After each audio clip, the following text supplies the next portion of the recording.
E aí, meus amigos, sejam muito bem-vindos a mais um podcast do Contador Agora. E temos algumas coisas, algumas novidades aí no nosso podcast. Primeira novidade, vocês já estão conseguindo ver aí que é nós fizemos uma reformulação no estúdio. E o que mais? A gente fez uma modernização e com essa modernização a gente também passou a disponibilizar o nosso estúdio para locação.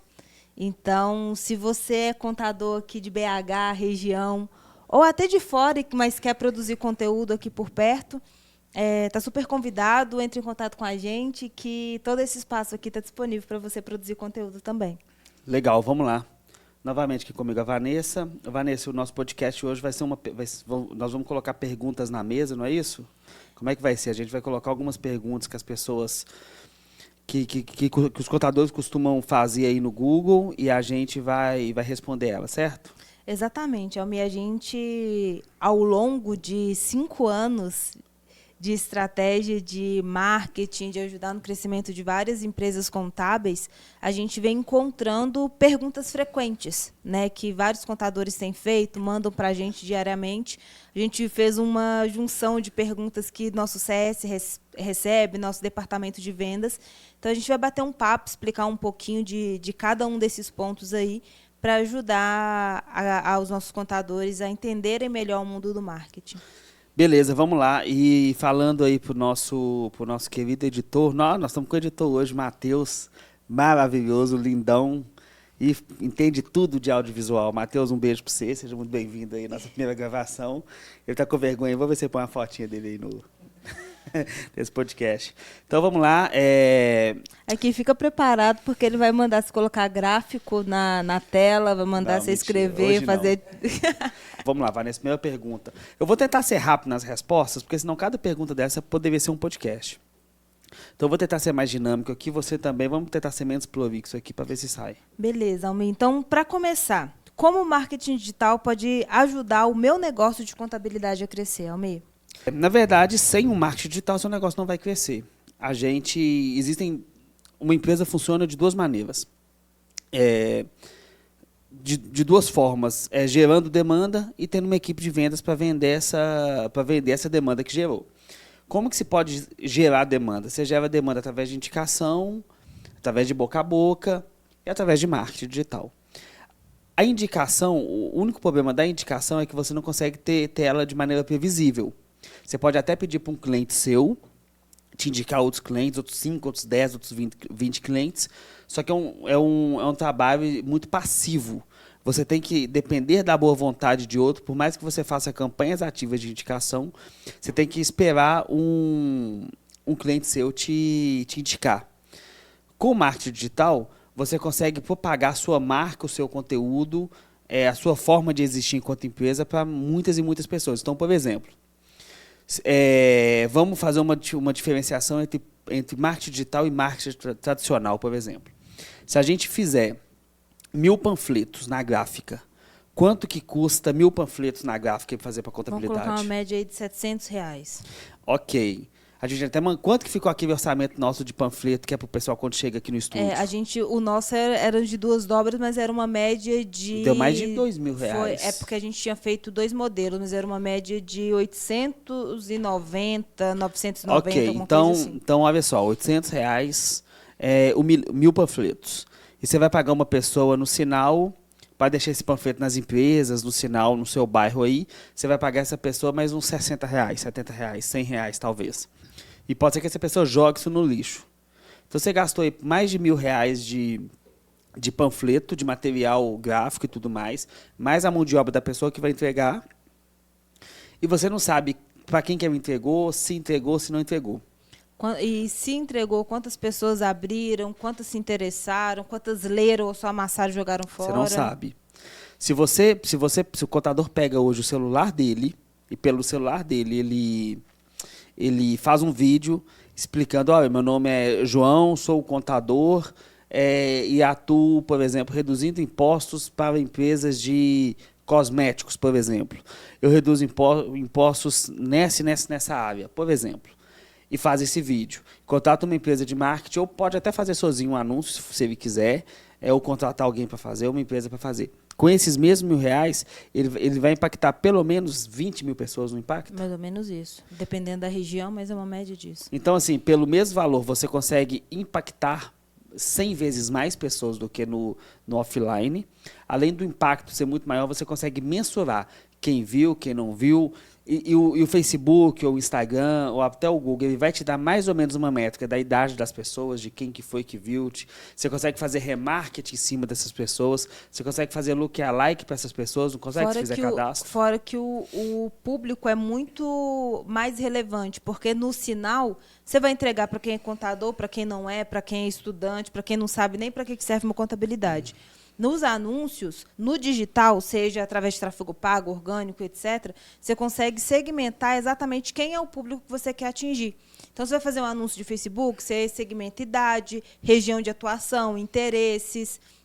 No Google, você segmenta exatamente as palavras que a pessoa está procurando. Então, você atinge muito mais pessoas e muito mais pessoas qualificadas. Isso aí. Deixa eu falar para minha câmera aqui. Meus amigos, é o seguinte... Está em dúvida entre fazer marketing digital, não fazer marketing digital? Está em dúvida entre se fica fazendo indicação, ou se faz Google Ads, ou se faz Facebook, ou se faz vídeo no YouTube? Eu tenho um conselho para você que quer crescer. Faz tudo, cara. Tudo que você puder. Não existe... o influenciador A me ensinou a fazer um método de indicação. O influenciador B me ensinou a colocar meu site lá no Mercado Livre, no OLX. O influenciador C me falou que eu preciso fazer SEO, marketing de conteúdo, anúncio em Google. O outro me ensinou a fazer panfletar no sinal. Cara, coloca tudo, anota tudo, faz tudo que os caras estão te ensinando. Faz tudo. E depois colhe o resultado disso, analisa, faz de novo, porque só fazendo que você consegue em um determinado momento saber o que funciona para o seu negócio, não, porque não existe uma receita. Isso foi até meio que uma conversa que a gente teve essa semana sobre a diferença do marketing e da publicidade. Porque o marketing ele é realmente baseado em dados, então a gente consegue coletar dados e, com base nesses dados, a gente tomar a decisão de ou reinvestir, ou aumentar o investimento, ou parar o investimento.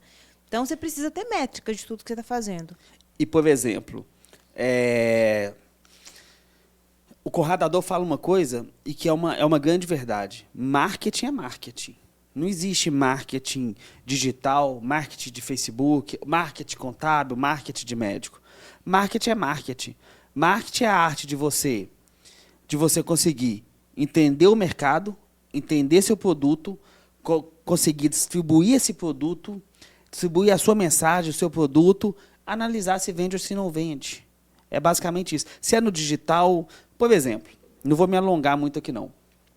Se um contador pega um livro desse aí, para mim, por favor, esse primeiro aí, deixa eu mostrar aqui, pega do meio para a gente aqui, ou a minha aqui, pega a minha aqui.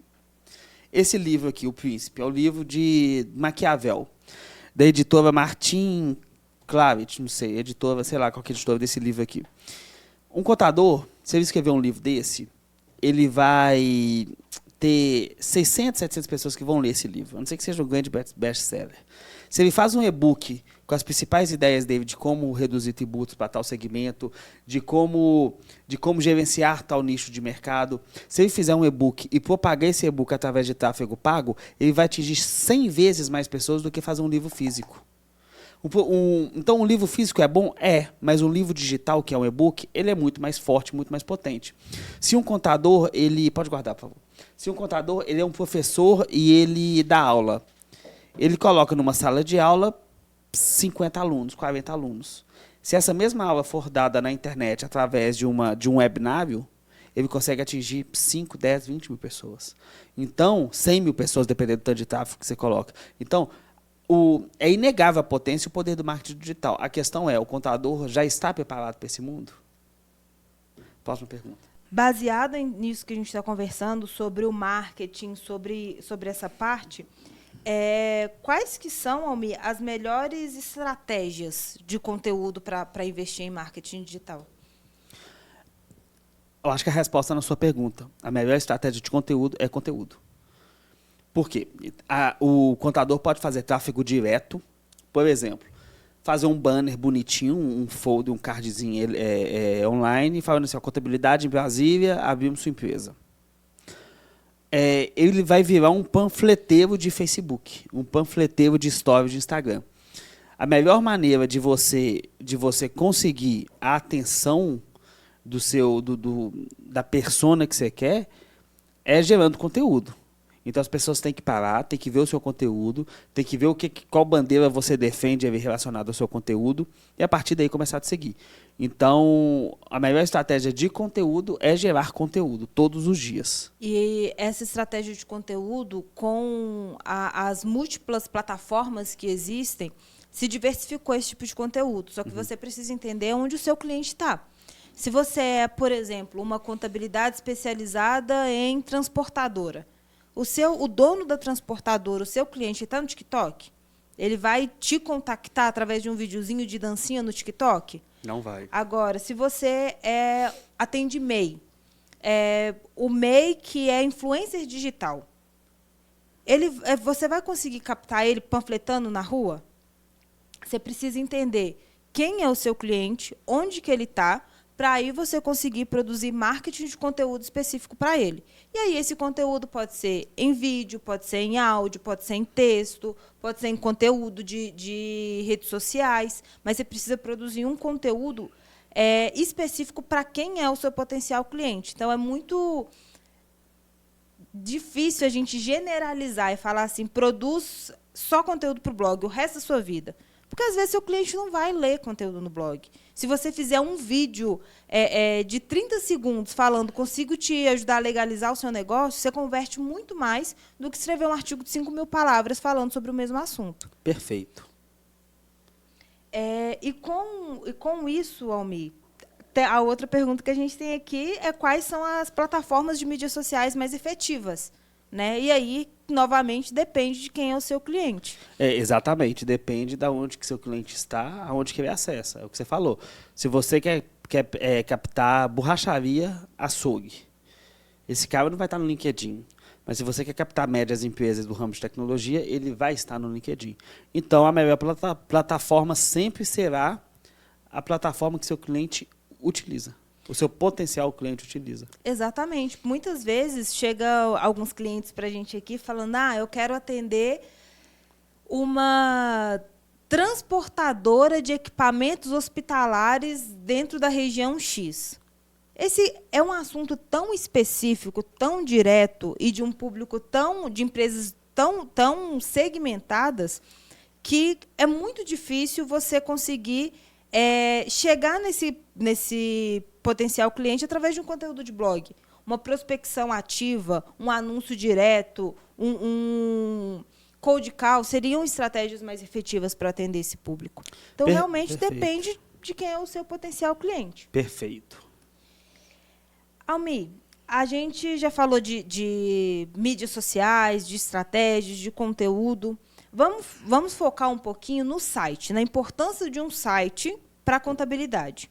Dentro desse site, a gente consegue trabalhar algumas informações, como, por exemplo, a experiência do usuário dentro do site, que é o visual, as informações que são contidas dentro desse site, então, como que é dissipado, para quem que está falando, e o SEO, que é a linguagem que o Google entende. Explica para a gente melhor, primeiro, para começar, o que é o SEO e qual que é a importância dele dentro de um site. SEO é uma estratégia de ranquear organicamente o seu site ou sua página na internet. Então, o Google tem os robôs dele, onde ele busca tudo que está na internet, e quando você pesquisa qualquer coisa, ele tem uma maneira o robô dele de analisar qual que é o melhor site ou a melhor página para ele poder te entregar o resultado que você precisa. Então, SEO, basicamente, é você conseguir conversar com o robô do Google, mas não só o robô, porque quando a gente fala de SEO, a gente também fala de Customer Experience, a experiência do usuário nisso. Então, não é só fazer uma linguagem do robô, não é só código, é principalmente, hoje, cada vez mais, a experiência do usuário. Então, na minha opinião, o SEO é uma estratégia pilar para o contador. Por quê? Diferentemente de outros negócios, por exemplo, vamos supor que seja um supermercado que tenha promoções semanais de determinado produto. Talvez fazer SEO disso não seja tão relevante, porque muda sempre. Agora, o conteúdo evergreen, o conteúdo que você faz hoje, que fica o resto da vida, ele é muito bom para o contador, porque o contador tem um escritório de contabilidade e vai ficar 20, 30 anos. Marketing de conteúdo é uma estratégia de longo prazo. Então, você faz um artigo hoje, não um artigo, você faz uma estratégia de SEO hoje de marketing de conteúdo que daqui 6 meses a um ano ele começa a dar resultado e em 2 anos ele está dando muito resultado. Então, SEO é produzir conteúdo no blog que o potencial cliente está buscando. Por exemplo, eu sou uma empresa de contabilidade, eu tenho que ter conteúdos no blog sobre, vamos supor que seja de São Paulo, tá? Como abrir uma empresa em São Paulo, como abrir um comércio em São Paulo, como abrir uma loja em São Paulo, como registrar um funcionário, como tudo que é como, onde está a palavra como, e que tem a ver com empresa, o que o seu cliente busca, você tem que ter um conteúdo no seu blog falando.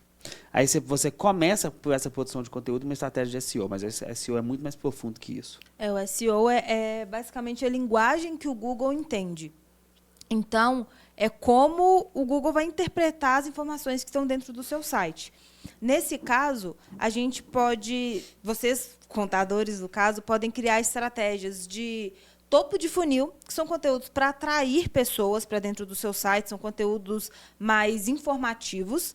Meio de funil, que são conteúdos mais voltados para nichos específicos, para dores específicas. E fundo de funil, que são conteúdos mais voltados para conversão. Já abrir empresa, contratar contabilidade. Então, são esses os principais tipos de conteúdo. Mas uma outra estratégia que dá para trabalhar dentro desse conteúdo, com as devidas otimizações, é a criação de um ecossistema para o seu potencial cliente. Então, por exemplo, você atende transportadora. A transportadora tem dúvidas sobre imposto, sobre carga tributária, sobre regime, sobre organização, legalização. Ok.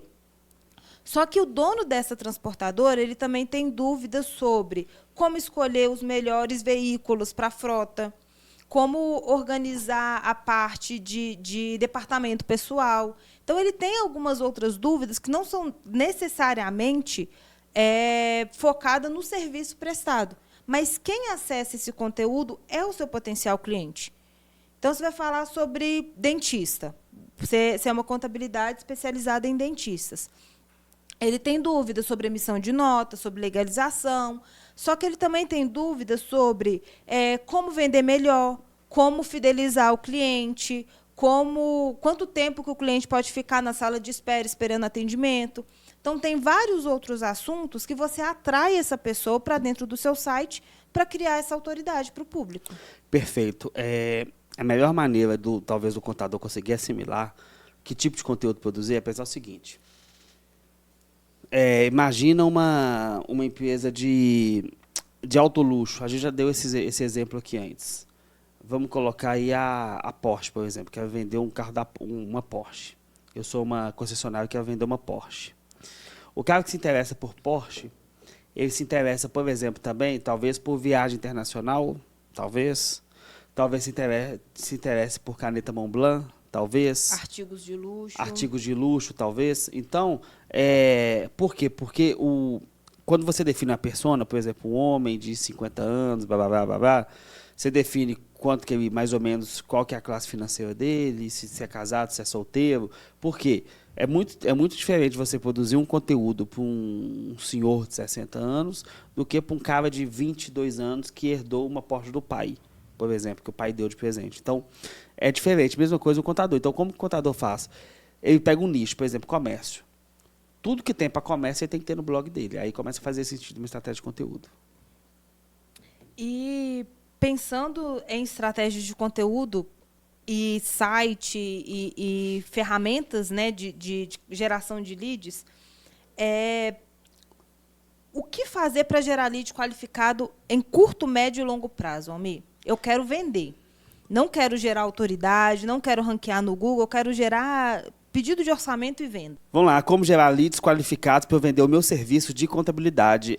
A curto prazo, a melhor maneira de fazer isso é através de Google Ads. Todo mundo está buscando contabilidade em Belo Horizonte, abrir uma empresa em São Paulo, em BH, bem fundo de funil, palavras-chave que custam mais, mas que, em compensação, você consegue atrair o lead que está no momento exato de compra. Então, é Google, palavra-chave transacional, de abrir empresa, de contabilidade por região. Também eu arriscaria ali algum anúncio ali de Google Meu Negócio. Curto prazo, geração de lead. Então, anúncio. Quero preciso de cliente até sexta-feira. Coloca dinheiro em Google Ads até sexta-feira. Você vai começar a receber no mesmo dia leads, trabalha com ela durante a semana até sexta-feira, você tem um negócio fechado se você for bom de vendas. Outra pergunta. Médio prazo. Geração de conteúdo. Aí, médio e longo prazo, geração de conteúdo. Aí é gerar conteúdo, produzir, divulgar, conseguir pegar quem que tá assistindo meu conteúdo, de repente captar os dados dessas pessoas, começar algum relacionamento pelo WhatsApp, ou por e-mail, alguma coisa aqui, assim, até que chegar o momento dessa pessoa adquirir seu serviço. Então, curto prazo, Google Ads, e até Facebook, tá? Mas bem fundo de funil mesmo. Facebook muito focado para abra sua empresa agora, abra sua empresa grátis, primeiro honorário daqui a 60 dias, essas coisas assim. Isso pega bastante. Legal. Você falou sobre a importância de fazer os anúncios segmentados por local, região de atuação. E, durante todos os exemplos que a gente deu aqui, a gente falou sobre a produção de conteúdo baseado no nicho, onde seu público está. Uhum. E como que o contador define quem que é o nicho de atuação dele, Almir? Ele atende todo mundo, trabalha a nível Brasil. Como que ele define um foco de atuação? Na verdade, ele vai... Isso é uma questão de estratégia de negócio, né? Então, ele pode trabalhar com todo mundo, mas o marketing tem um alvo. Entendeu? O marketing não é... Imagina que você está pescando, você não joga a rede no marketing, é um tiro de arpão. Então, marketing não é uma coisa que você joga a rede para todo mundo. Pode até ser, quando você já tem dinheiro e maturidade de marketing suficiente, para você fazer um grande anúncio em grande escala e começar a pegar vários tipos de negócio. Mas, geralmente, o marketing é muito mais inteligente, principalmente no início, se ele tiver um alvo. Então, um alvo é um nicho. E como escolher os primeiros nichos para trabalhar? Eu gosto de uma estratégia que é a lei do menor esforço. Então, qual que é o tipo de cliente onde que eu vou ter o menor esforço operacional, porque menos esforço operacional é menos custo operacional, e menos custo operacional é mais lucro, e versus o meu custo operacional mais baixo, qual o tipo de cliente que me dá maior receita? Então, qual cliente que me paga mais e eu tenho que trabalhar menos? Alguns exemplos disso, tá? Construção civil, ele requer muito trabalho, demanda muito, principalmente departamento pessoal, demanda muito. Muita admissão e demissão, muita rotatividade, então é um trabalho que demanda muito, mas também paga muito. Se você pegar uma empresa de serviço, por exemplo, um PJ não demanda absolutamente nada, mas não necessariamente paga muito também. Então, assim, tentar pegar no meio tentar ter uma inteligência de negócio dentro do seu negócio e falar o seguinte: qual tipo de serviço onde eu trabalho muito pouco e ganho muito? Eu iria nesse caminho. Quando a gente vai dar instrução para os nossos clientes nessa definição de nicho de atuação, geralmente eu dou alguns direcionamentos para ele pensar. Por exemplo, se você trouxer para dentro da sua empresa hoje, tá, 2 supermercados ou 5 clínicas médicas, o que vai se você trouxer 2 supermercados, vamos pensar mesmo ticket médio, supermercado médio porte, clínicas maiores, para equiparar. O supermercado ele vai te dar um trabalho muito maior. Por quê? Você tem ICMS de produto, entrada e saída, estoque, tem muita coisa para ser analisada dentro do supermercado. Uma clínica médica, não, porque é de serviço. Então, você consegue, sem mexer na sua estrutura operacional, no seu time, você consegue absorver as 5 clínicas médicas tranquilamente. Com 2 supermercados, provavelmente você teria que contratar mais profissionais para poder trabalhar. Ou, por exemplo, você quer atender supermercados, só que você tem um diferencial que você ajuda ele a reduzir imposto de uma maneira efetiva. Você consegue organizar o estoque, organizar a empresa, enquadrar no regime tributário que ajude a diminuir o imposto. Então, você vai ter mais trabalho, mas você tem uma proposta de valor diferenciada para atender esse público. Então, você acaba conseguindo se destacar também no mercado. Então, você pode analisar o que faz mais sentido para dentro da sua empresa. Se é o menor esforço para você ter mais clientes sem onerar a sua operação, ou se são empresas que vão onerar a sua operação, mas você consegue oferecer uma proposta de valor diferente para ele. Perfeito, Vanessa. Nada a acrescentar. Então, vamos para a próxima pergunta, Almir.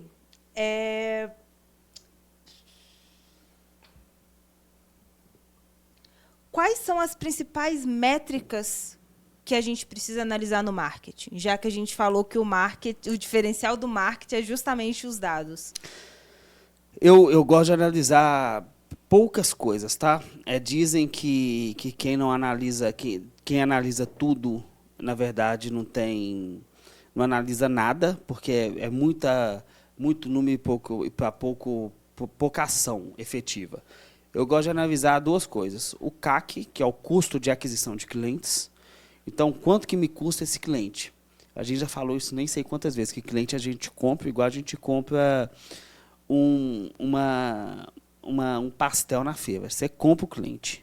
Não é tão fácil quanto o pastel da feira, mas você compra. Nem tão rápido. E nem tão rápido, muito pelo contrário. Só que o cliente você compra. E esse cliente tem um custo. O custo é o custo de aquisição dele. Então, como que calculo o CAC dele? Né? Tudo que eu gastei ali efetivo para trazer esse cara. Então, quanto que eu gastei de anúncio, de agência, enfim, tudo que eu gastei para trazer esse cliente versus o que ele está me pagando. Então, aí eu tenho um custo de aquisição de clientes. Eu gosto de analisar o CAC. O ROAS, que é o retorno sobre investimento por canal, é uma coisa interessante a fazer. Por exemplo, eu faço um anúncio em Google, em Facebook. Facebook aí inclui, né, Instagram, tal, tudo mais. Faço anúncio em TikTok e LinkedIn, por exemplo. Google Ads e, sei lá, e coloco o dinheiro no senhorzinho que fica passando de Kombi no centro da cidade divulgando meu serviço, sei lá. Eu calculo o custo de cada plataforma dessa, e se for offline, de vendedor, de comissão, de cada coisa dessa, e aí eu determino qual que me traz mais clientes com menor custo. Isso eu acho interessante. Então, no marketing, CAC e ROAS eu acho que são fundamentais. Em último caso, o ROI, que é o retorno do investimento de uma maneira geral, que também é muito interessante a gente saber. A cada R$1 que eu coloco, quanto que me volta. Lembrando que isso é importante falar, que marketing não é bolsa de valores e nem que você coloca... vou colocar aqui porque vai subir ou vai descer a ação. Não, marketing ele é um trabalho, é uma ciência social aplicada que infelizmente, né? Mas esse é o jogo mesmo da vida dos negócios. Não existe uma... Não existe, você até consegue fazer projetar uma espécie de resultado, mas nunca garantir um resultado efetivo. Então, o marketing é sempre um risco. É por isso que é muito importante a gente frisar. Marketing é uma vitamina e não um remédio. Então, marketing não é para uma empresa que está doente. Marketing é uma empresa que já está forte e quer ficar ainda mais forte. É como se o marketing fosse um anabolizante. Você está com dor de cabeça, vou usar marketing. Não. Eu estou bem, eu estou firme, eu estou saudável. Então, o marketing é um anabolizante para me fazer crescer muito, muito mais. Enquanto as pessoas, as empresas tratarem marketing como um remédio, ela vai ter uma falsa esperança que o marketing vai resolver os problemas que nem ela conseguiu resolver, e não vai em nenhuma empresa. E é importante também frisar, coisa que a gente já falou aqui, a agência de marketing não é agência de mágica, então não existe mágica aqui, isso é só negócio. Plataforma, colocar dinheiro na plataforma, entender a melhor estratégia, a melhor inteligência de mercado e de negócio para chegar em um determinado mercado específico, mas nunca uma resposta concreta, nunca uma ciência exata. Marketing não é uma ciência exata, é uma ciência social aplicada, assim como contabilidade também é. E alguns pontos que acho que são importantes a gente deixar claro sempre é que todas as métricas são válidas e todas as métricas são analisáveis. Só que existem algumas que são métricas de vaidade. Por exemplo, número de seguidores do Instagram. Aí você tem 60 mil seguidores no Instagram e 5 curtidas em cada publicação. O número de seguidores é uma métrica de vaidade. Você tem uma quantidade muito grande, mas você não tem engajamento, não são potenciais clientes reais da sua empresa, não vão contratar o serviço que você vai prestar. Às vezes faz um anúncio, o anúncio mal direcionado, mas aí tem 60 mil acessos no site em uma semana. Só que esses 60 mil acessos não geraram nenhum lead. Os 60 mil acessos, essa quantidade de tráfego no site, é uma métrica de vaidade. É muito melhor, digamos assim, você ter 100 acessos no site, dos 100 gerar 10 leads, do que ter 60 mil e gerar as mesmas 10 leads. Você precisa entender quais são as métricas corretas para você analisar e o que realmente faz diferença dentro do seu negócio. Isso aí, perfeito. Tá? Mais uma pergunta aqui, Almir. Quais ferramentas de marketing são indispensáveis para os contadores? Ferramenta, quando você diz ferramenta, software? Software, sistema... Eu acho que inteligência. É uma ferramenta que, infelizmente, é bem escassa, principalmente no mercado. Essa inteligência é bem escassa no mercado contábil, essa inteligência de negócio. Mas não é. É porque, deixa eu explicar essa questão. A gente tem um grupo de empresas. E quando a gente vai fazer estratégia, quando a gente conversa com empresas de todos os portos e segmentos que os contadores possam imaginar. E no contador, agora em específico, que é uma empresa para o mercado contábil, a gente percebe que existem três tipos de pessoas no mercado contábil, três tipos de empresários contábeis. Existe o empresário contábil que ele já busca marketing, ele vai em evento, ele já contratou uma empresa, já pegou uma consultoria. Ele não precisa saber marketing, claro que não precisa saber marketing. Mas ele já tem ali uma noção de um todo. Legal. Tem um contador que não tem noção de nada. A maturidade dele enquanto negócio de conseguir cliente é nenhuma. Mas esse cara também não é o problema, porque a gente ensina. A gente mostra o caminho, a gente mostra a visão. Ele entende. E eu entendo que é um mercado que até 5, 10 anos atrás nunca precisou pensar em marketing. Até porque o digital não era tão forte. O digital começou a ficar forte em 2013, 2014, que começou a engatinhar. O contador está aí, tem contabilidade tem 300 anos, 200 anos no Brasil. Então, 100 anos pelo menos deve ter. Então, eu entendo que o marketing é muito novo para dentro das empresas contábeis. E nenhuma empresa contábil, quase nenhuma, tem um marketing interno, por exemplo, tem um departamento de vendas interno, porque isso é tudo muito novo. Só que o terceiro tipo de empresário contábil é o pior tipo. É o que não entende nada, é que ao mover que o pastor, que é o influenciador, manda ele vir para que ele vai, é quase que o ventríloco do... Como é que chama aquele negocinho que você fica assim e o bichinho fica? Como é que é o nome disso, meu editor? Aquele negócio... Marionete, ele é uma marionete na mão de um influenciador, que ele não sabe absolutamente para que lado que ele vai, e ele só gasta dinheiro e não tem resultado nenhum. Esse cara, infelizmente, ele é o cara que no mercado, ele é o que mais sofre. Então, quando você pergunta qual que é a ferramenta que o contador precisa para ele crescer no marketing digital, a principal ferramenta talvez seja a inteligência de negócio. Aí eu vou dar mais uma ferramenta além da inteligência. É o senso crítico. O que é senso crítico? Eu tenho uma empresa contábil, tem 50 anos, eu consegui um cliente a cada 4 meses de indicação. Vou contratar uma agência e vou pôr R$300 de marketing, R$300 de anúncio de Google e quero ter 10 clientes por mês. É irracional pensar assim, não é lógico, não é natural, é burro pensar dessa forma. É burro pensar dessa forma.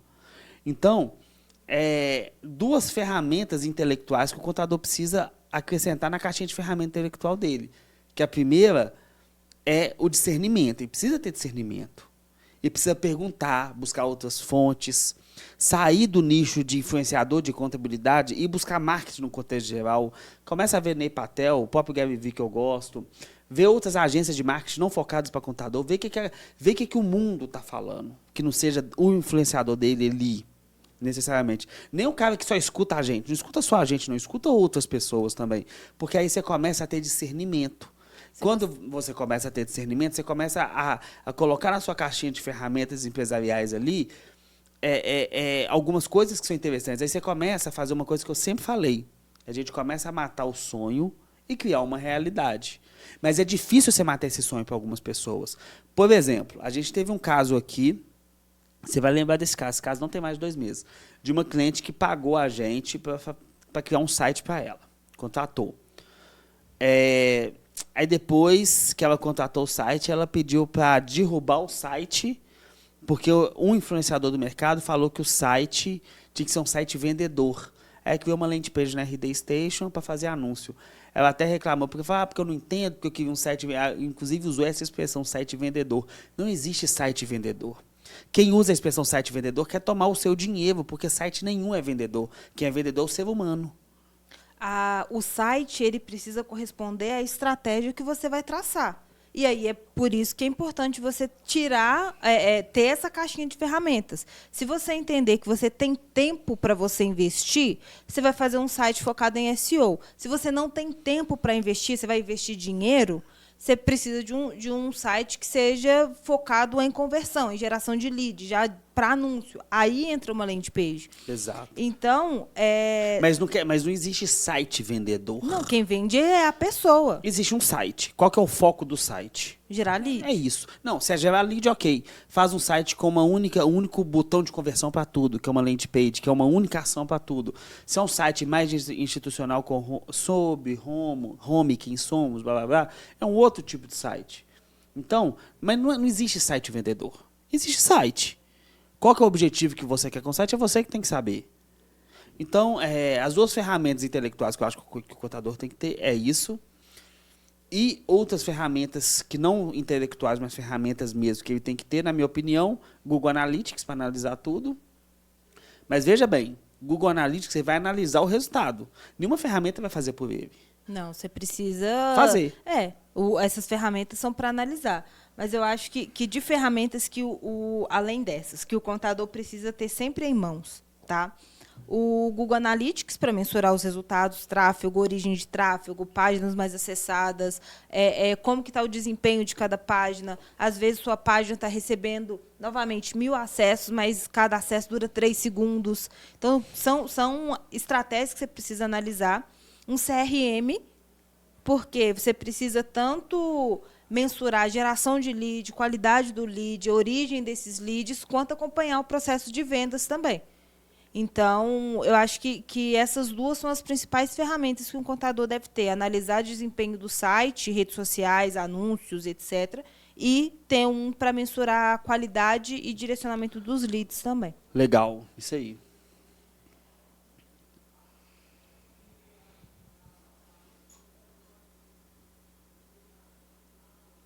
Almir, rede social vende? Vanessa, para o mercado contábil, assim, eu não aconselharia nenhum empresário a fechar um serviço, um honorário mensal com uma empresa de contabilidade, porque a rede social dele é bonita, ok? Então, até porque não é a contabilidade que faz a rede social. Exato, então exatamente, perfeito. E se o contador está fazendo rede social, a contabilidade está errada aí. Então, eu não compraria por ter uma rede social bonita. Mas a rede social ela é um instrumento de venda a partir do momento que ela é um instrumento onde você pode colocar todas as suas ideias, o seu conteúdo, o que você acredita, enquanto empresário, enquanto empresa, é ali que várias pessoas vão ver. Então, eu acredito que a geração de conteúdo através de rede social, sim, ajuda a vender. Agora, um assunto que você vai gostar de falar. Google Meu Negócio para contabilidade. Faz sentido? É indicado? Como usar o Google Meu Negócio para poder se destacar assim, no online? Vanessa, honestamente, nos últimos 3, 4 meses, eu pensei muito nisso. A gente, por experiência aqui, a gente percebeu que talvez seja a única que, de fato, importa no início. Porque o Google Meu Negócio é de um poder de geração de leads que eu nunca vi orgânico, que dificilmente você consegue atingir em um curto espaço de tempo. Então, o que eu aconselho para o contador do Google Meu Negócio? Eu vou até falar para a minha câmera aqui. É o seguinte, contador, o Google Meu Negócio é uma rede social que precisa de interação como qualquer outra. Qual que é a melhor maneira de você conseguir aparecer no Google Meu Negócio? O Google Meu Negócio é uma rede social regional, muito local. Então, por exemplo, a pessoa vai digitar assim, contabilidade, por exemplo, contador. Se qualquer pessoa digitar contador no Google, a primeira resposta, as primeiras 4, 5 respostas vão ter os patrocinados, depois vão ter as respostas do Google Meu Negócio, onde tem uma mapinha do lado e tudo. Então, o Google Meu Negócio vai mostrar empresas contábeis perto da onde você buscou. Mas como que o Google vai escolher quais empresas ali que ele vai mostrar? Através de alguns mecanismos que ele tem, mas principalmente através de avaliações. Então, quanto mais avaliações você tem no Google Meu Negócio, maiores as chances de o Google Meu Negócio te mostrar nas primeiras posições. Então, o que eu te aconselho? Essa dica que eu já dei em outros podcasts também, que é muito legal. Toda vez que um departamento pessoal, que seu departamento fiscal, que seu departamento contábil, legalização, respondeu uma dúvida de algum cliente, ou fazer uma solicitação, ou mandar uma guia, ou mandar alguma coisa, pega o link do Google Meu Negócio, encaminha no e-mail, no WhatsApp desse cara e pede para ele avaliar o atendimento lá no Google Meu Negócio. Porque você deve, na sua empresa contábil, responder 10, 15 perguntas por dia de clientes.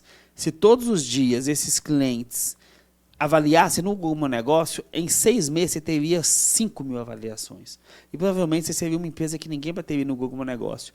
E no mais é postar foto do dia a dia, postar todo o conteúdo que você posta no Instagram, enfim, todas as plataformas, poste lá também. Então o Google Meu Negócio é sem dúvida uma grande ferramenta para negócios locais e contador é um negócio local. O Google Meu Negócio, ele é uma ferramenta, ele é uma rede social, assim como qualquer outra, Instagram, Facebook, LinkedIn.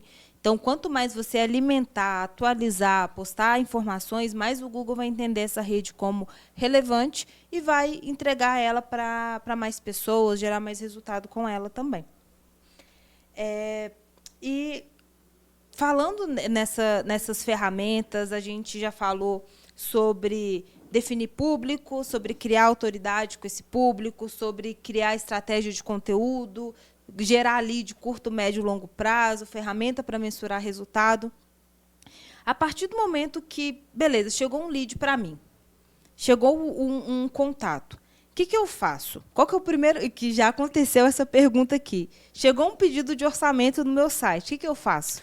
Às vezes dá vontade de responder algumas coisas. Friendly, tá? Não pode falar coisa errada, não. Nosso conteúdo friendly é amigável, não é? Viu? Tá certinho. Então, o nosso conteúdo é amigável. Você não pode responder o que está na sua cabeça. Tá. Qual que é a pergunta? Repete lá. Chegou um lead. O que eu faço? Liga, responde o lead.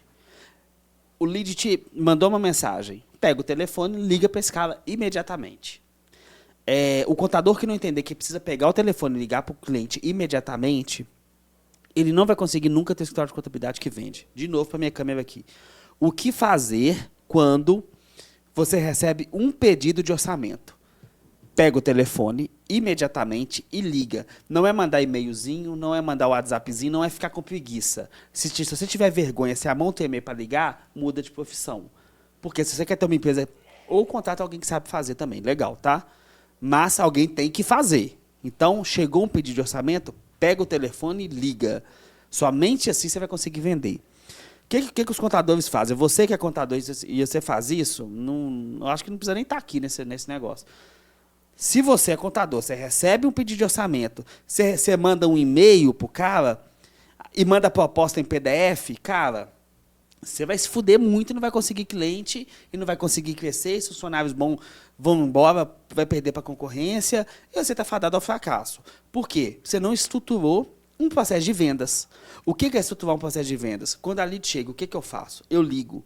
A gente está lutando por 20 segundos de atenção.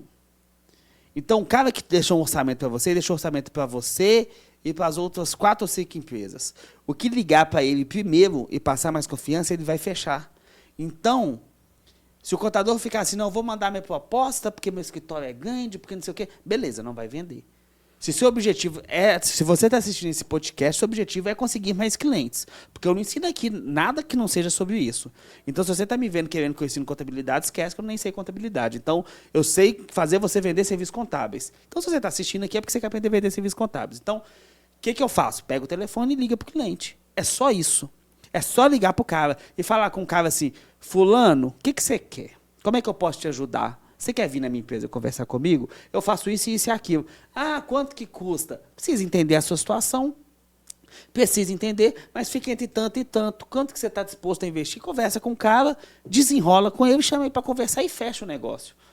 Agora, enquanto o contador estiver mandando proposta por e-mail e WhatsApp, sem ligar, sem conectar, ele vai se fuder. Outra coisa que acontece também é o seguinte, o pior funcionário do cara, o pior, tá? Você aí, ó, você, fala pra você.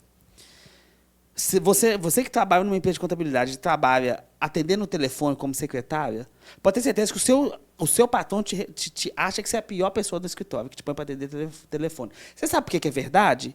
Porque os bons estão no departamento pessoal, estão no departamento fiscal, estão no departamento contábil. Ele coloca uma mocinha, ou que está começando, que nunca viu nada na vida, e que só fica ali, ó, quer falar com quem? Vou passar a ligação e põe essa pessoa para vender. Sendo que o mais importante de uma empresa tem que ser a venda. Então, o que eu quero dizer? Não passe para essa pessoa, secretária não é vendedora. E nem tirador de pedido de loja. Você quer um processo de venda efetivo, contrata o vendedor, ou pega o seu melhor, do seu melhor departamento, e põe para vender. Mas põe para vender. E não põe para vender e fazer financeiro, porque senão não vai funcionar. A gente já passou por alguns Só falando, pode ser na do meio mesmo, pode ser na do meio, é nessa aí, do que você quiser. Eu não estou querendo ofender quem trabalha de secretário no escritório de contabilidade, não, porque eu comecei como office boy. Mas é porque eu era muito ruim, por isso que eu era office boy também. Tinha 14 anos de idade. Depois que eu fui melhorando, eu fui fazendo outras coisas que requeria mais penso, né? Mais cérebro um pouco. Porque entregar guia não requer muita inteligência. Mas, o que eu quero dizer com isso? Se bem que requeria na época, que era mais complicado um pouco. Mas não muito, não é muito. Eu sou super inteligente e entrego o guia. Não, você não é super inteligente. Sou super inteligente, eu passo a ligação para a pessoa. Não, você não é super inteligente. Se fosse, não faria isso. Mas é porque eu quero dizer o seguinte. Se você é bom, você está trabalhando lá como secretário do escritório de contabilidade. Começa a tentar vender para o escritório de contabilidade. Começa a tentar fechar negócio para esse cara. Prova que você é bom. Opa, essa pessoa é boa e vende bem. Rapidinho a gente põe numa função de vendedor. Então, o que eu quero dizer é o seguinte, é uma evolução constante. É isso que eu quero dizer. Se eu ofendi alguém, não me cancele, tá? Já está cancelado. Mas já estou cancelado desde que eu abri a empresa. Há muito tempo. Mas a gente já passou por algumas situações de clientes que a gente já tratou aqui. A gente já passou por situações de, estava chegando muito, o cliente fez anúncio relacionado a MEI, abertura de MEI, então gera muita lead, porque é barato, tal, às vezes não é qualificado, mas chega muita lead. E aí, todo lead que chegava, ele mandava um e-mail e só quem respondia o e-mail, ele ligava para qualificar. Então, nisso, de 50 leads, 5 respondiam o e-mail. Então, ele só tratava 5. Os outros 45 se perdiam no limbo. Isso é um problema também. Já aconteceu de chegar a lead e o contador só entrar em contato 3 dias depois. Já perdeu essa lead também. Já aconteceu o caso de chegar a lead, o contador ligar uma vez, a pessoa não atendeu, parou de tentar contato, acabou, não tenta contato mais. Perdeu essa lead também. Então, quando a gente pensa num processo de vendas, num processo de geração, de estratégia mesmo do departamento de vendas, é importante levar em conta que é um processo. Então, se a pessoa não atendeu a primeira ligação, liga de novo. Se você ligou 2 vezes, a pessoa não atendeu, aí você manda um WhatsApp. Não respondeu o WhatsApp, manda um e-mail. Não respondeu, liga de novo. Cria um processo de contactar essa pessoa até... o nosso aqui, se eu não me engano, são 12 vezes, né, Almir? A primeira eu não sei exatamente... Acho que é de 12 a 15. Eu não sei exatamente como é que o Pedro, que é o nosso responsável de vendas, como é que ele exatamente faz. Mas eu acredito que são 12 tentativas. Na verdade é o seguinte, até o cara te mandar ir a merda, você vai ligar para ele. Aí quando ele te mandou ir a merda, você liga para ele só no ano seguinte. Porque as tentativas são, ligou, não atendeu, manda o WhatsApp, não respondeu, manda um e-mail, não respondeu, liga de novo, não respondeu, manda outro e-mail, não respondeu, manda o WhatsApp. E vai tentando contato com essa pessoa. Até o momento dela descartar. Então, tenta mais vezes, qualifica todos os leads que chegarem, entre em contato com o lead a partir do momento que ela chegou dentro do seu site, não espera 3 dias, Porque, assim como o Almi falou, geralmente esse lead ele entrou em contato com você e entrou em contato com mais 3, 4 empresas que apareceram no Google também. Se você demorar 3 dias para entrar em contato, ela já fechou com outra empresa, você já perdeu esse lead há muito tempo.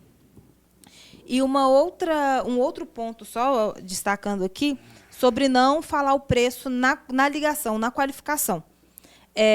Eu sempre dou esse exemplo para os contadores que eu atendo, que a gente cria os processos aqui, de, por exemplo, vamos supor que você quer contratar um serviço de abertura de empresa comigo. Você me liga e fala assim, Vanessa, eu quero abrir minha empresa. Quanto que você cobra?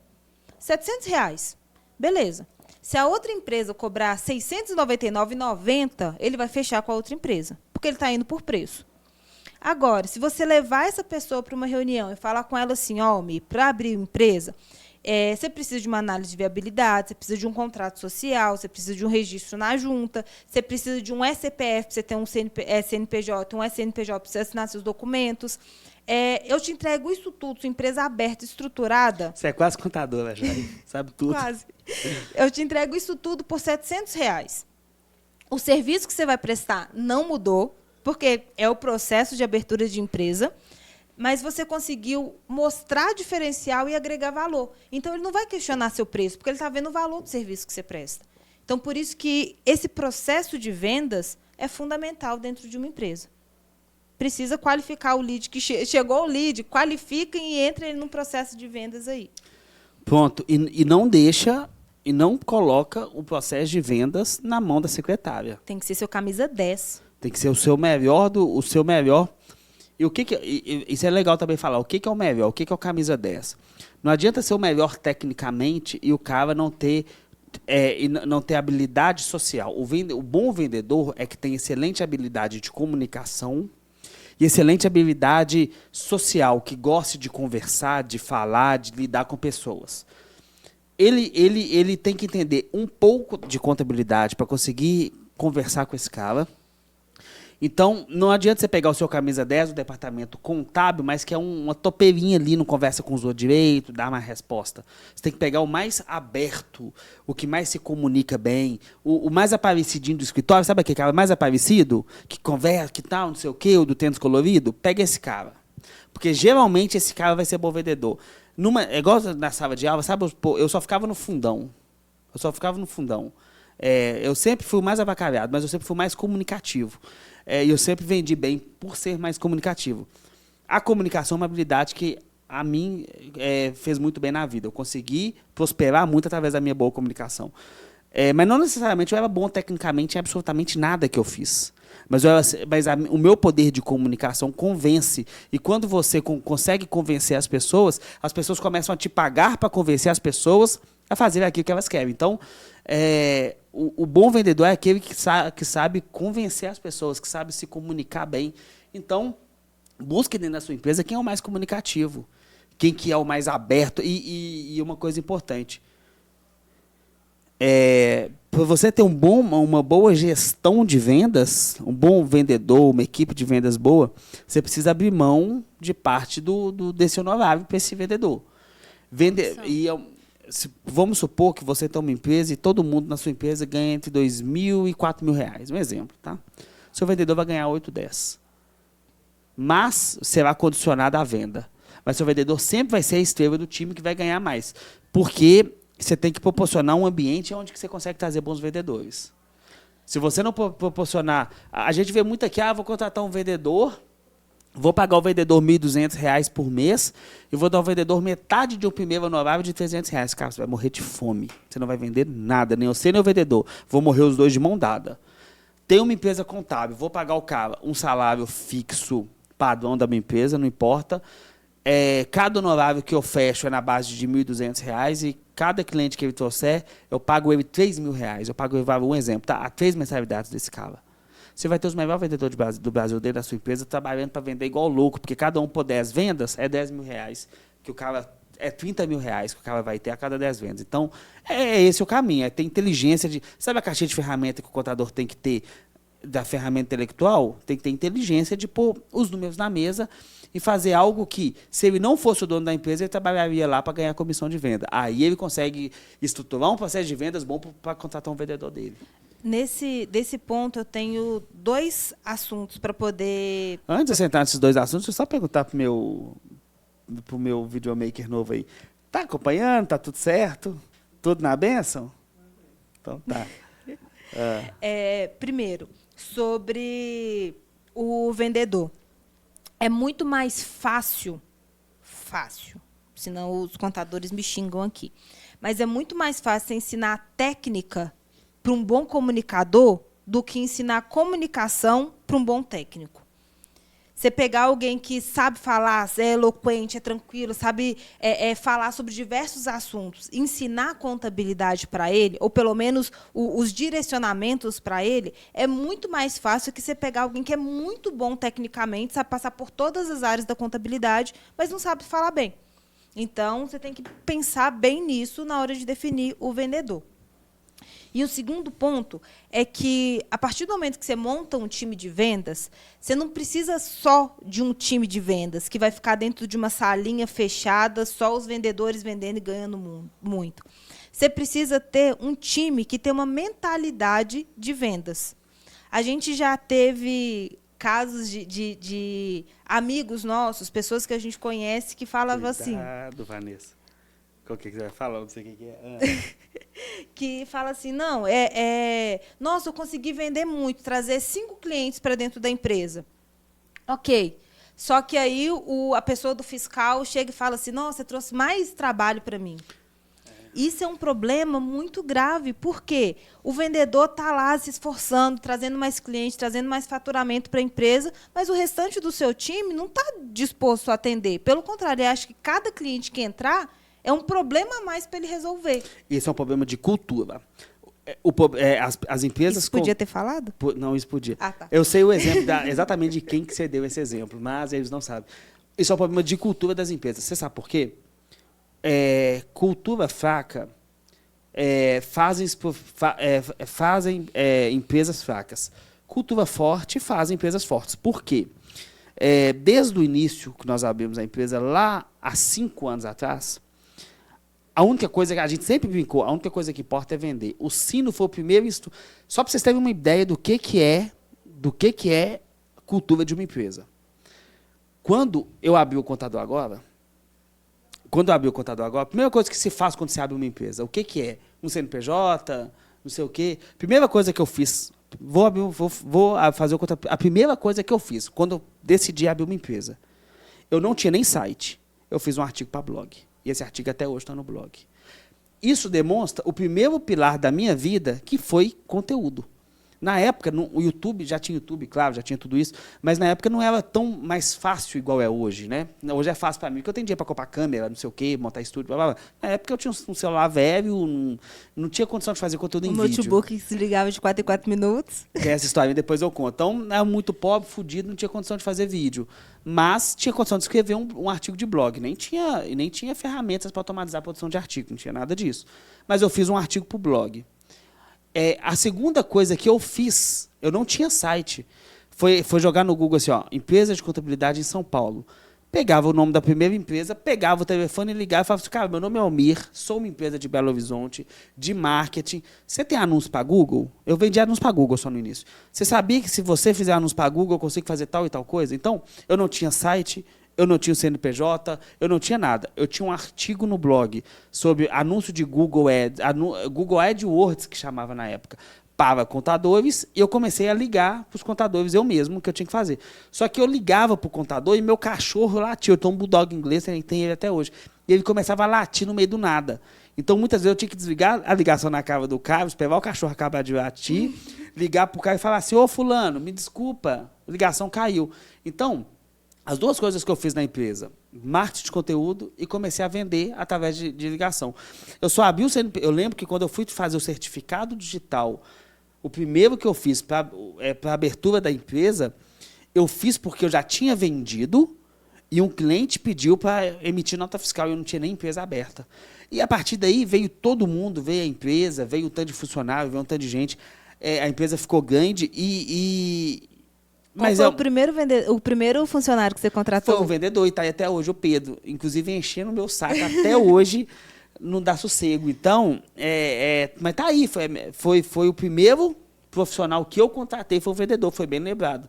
Depois eu trouxe você para começar a entregar aquilo que a gente vendia. Só para vocês terem uma ideia, deixa eu falar para minha câmera aqui.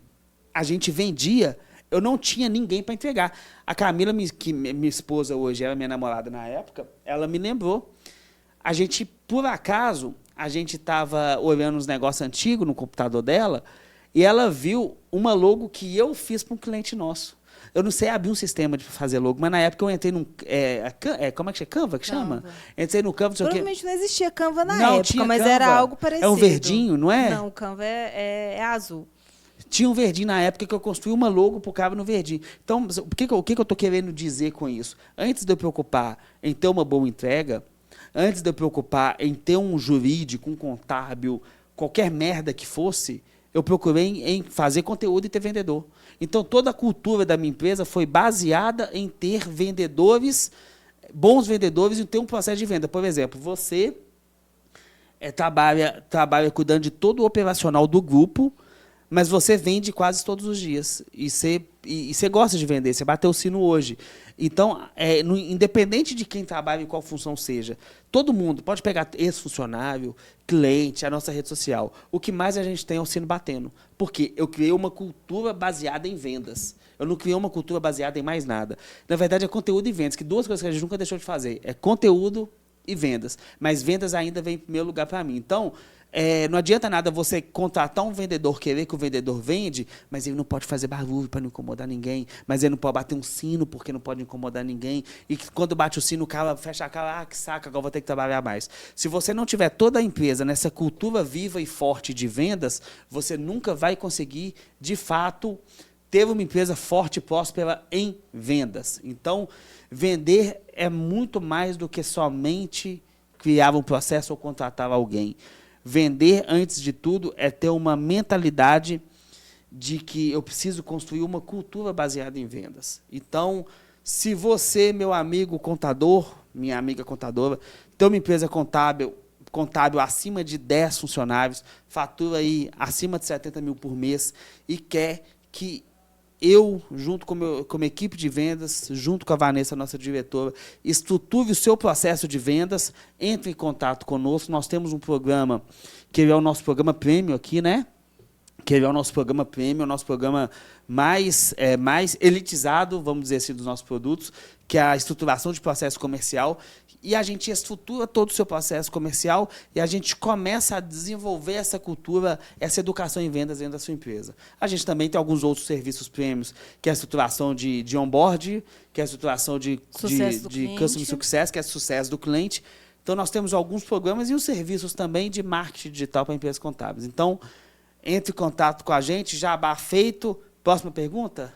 Eu acho que a gente pode encerrar aqui nessa parte de vendas, porque, em síntese, tudo que a gente falou aqui durante esse conteúdo ficaram alguns pilares principais.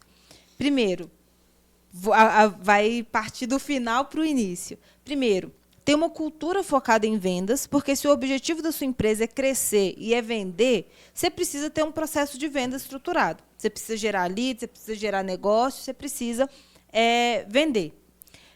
Segundo, seu negócio tem que ter identidade. Então, você precisa definir para que caminho que você vai, quais plataformas você vai investir, o que faz sentido para a sua empresa e o que não. Não ir na onda do que os influencers falam, o que as pessoas ditam as regras. Você tem que seguir o que é o ideal e onde o seu cliente está. E, a partir disso, você vai conseguir criar estratégias de conteúdo, seja orgânico, seja pago, para atingir esse público. E aí vem as estratégias de atingir para gerar lead em curto, médio, longo prazo, criar autoridade. Então, você consegue manusear e criar estratégia e mensurar os resultados da sua estratégia com base na cultura da sua empresa, na identidade da sua empresa e no seu foco de atuação. Meus amigos, nosso podcast, vou até pedir para o nosso querido editor fazer esse corte. Nós temos um estúdio que antes era um estúdio somente para a nossa produção de conteúdo interno. A gente abriu esse estúdio para os nossos clientes e amigos. Nós temos uma empresa, uma produtora de conteúdo, uma produtora de vídeo, que é uma empresa do nosso grupo, que é a Senal Studios. Você vai ver aí a logo deles ao final de todo o conteúdo nosso. Se você é contador ou não, e seus clientes desejam gravar conteúdos assim como esse, conteúdos em podcast, mas também videoaulas, conteúdos para YouTube, conteúdos, videomarketing em geral, nós também temos uma produtora de conteúdo e sejam muito bem-vindos para gravar aqui. Os nossos clientes já estão mais que convidados em Belo Horizonte para gravar. Em breve em São Paulo.